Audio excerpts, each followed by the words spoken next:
I did not expect to be so pleased with the 2022 GMC Acadia. I had nothing against it going in, no previous knowledge of it being either amazing or concerning.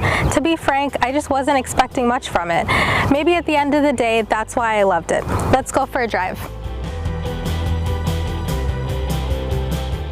You know when a new movie comes out and it seems like everyone you know has seen it. So the first thing you do is avoid Twitter and all social media because it'll be riddled with spoilers setting super high and unattainable expectations. This isn't like that.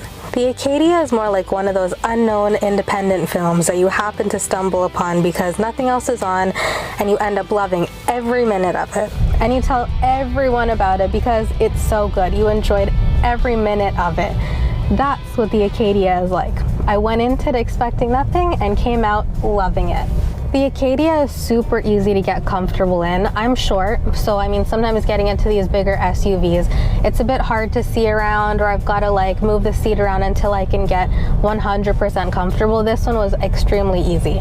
I got in, pushed the seat up, forward, and I can see everything around it. Everything is also easily reachable right beside me. The infotainment screen, the buttons all around, the climate control, everything is really easy to reach. The steering wheel is on the thinner side, but if you've got smaller hands, then you can appreciate the difference it makes. On the flip side, it might not be as comfortable for someone with larger hands.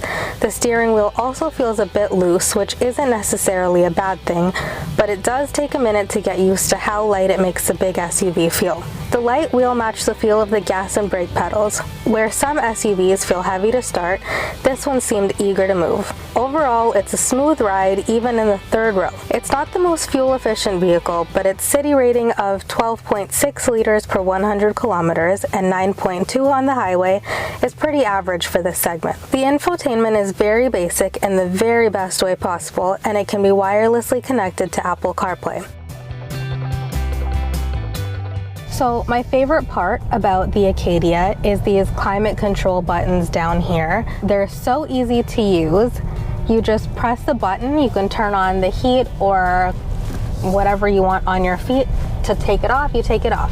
As opposed to other cars where you're pressing that mode button several times to get the combination of what you want. This one is super easy.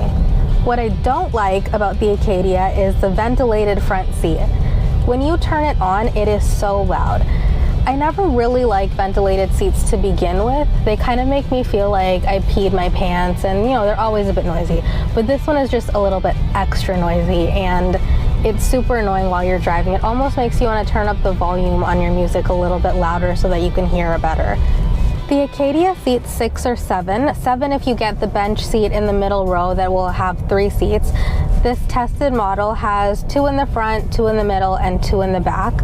I had my oldest and youngest in the middle row, and one of them is in a car seat, one in a booster, and they found it easy to get comfortable, and obviously their legs are shorter.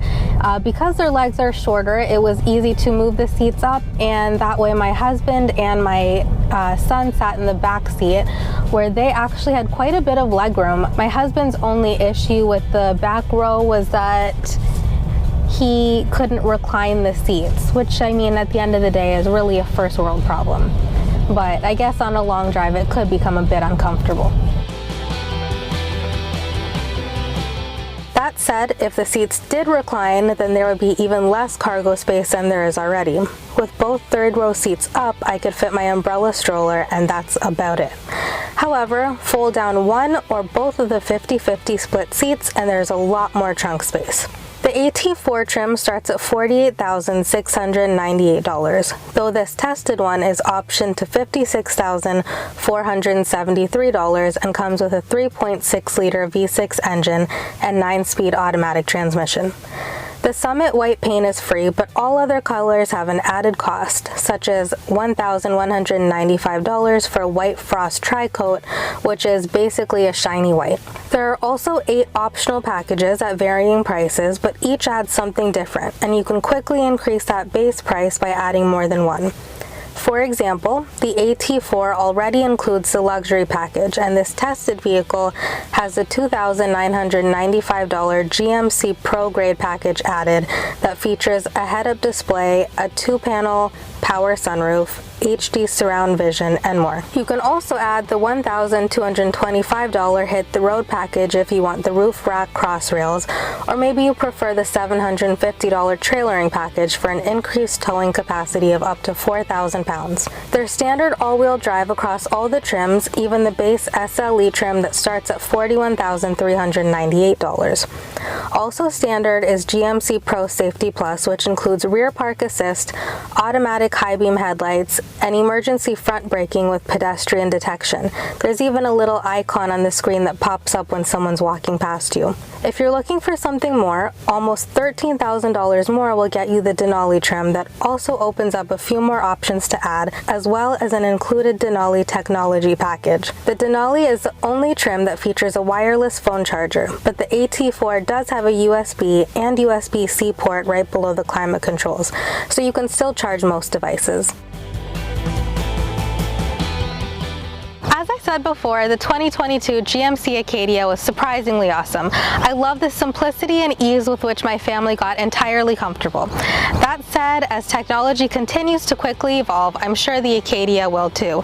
And sooner or later, probably sooner than later, those perfect climate control buttons will be a thing of the past, replaced by a touchscreen option that's as annoying as I'll probably be when I try to explain to my friends how great the Acadia is. Almost like an underrated indie film that no one went to watch until they had nothing better to do.